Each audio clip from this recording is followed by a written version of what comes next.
Plants, like all living things, need food, water, and nutrients to survive. But have you ever wondered how these materials actually move around inside a plant? It all starts at the root. The root hairs are tiny extensions of root cells that absorb water and minerals from the soil. These root hairs increase surface area, making absorption more efficient. Once inside, the water enters the plant cells by osmosis. That's the movement of water from a region of high concentration to low concentration. But water and minerals don't just stay in the roots. They need to travel all the way up to the leaves. This journey happens through special conducting tissues. These are the xylem and the phloem. Let's start with the xylem.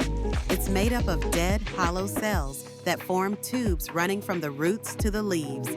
Water and minerals move upward through the xylem in a process called the ascent of sap.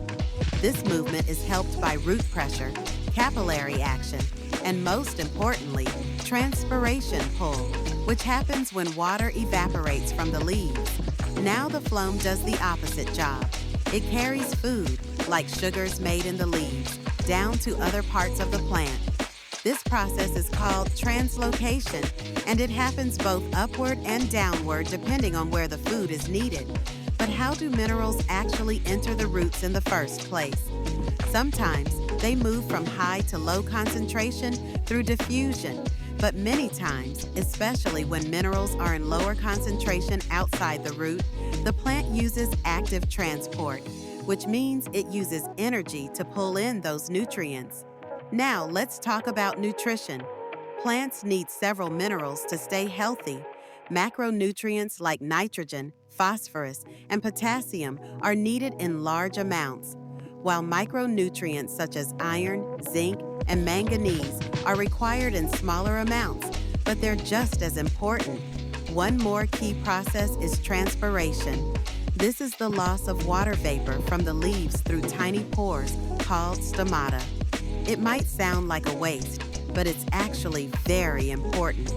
Transpiration helps pull water up from the roots, keeps the plant cool, and maintains the flow of nutrients.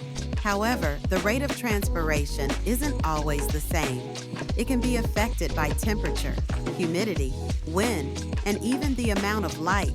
For example, on a hot, dry, windy day, plants lose water faster.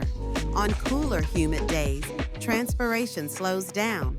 So in summary, the transport system in plants is a smart network of roots, xylem, phloem, and leaf pores. Using processes like osmosis, active transport, and transpiration to keep everything moving smoothly.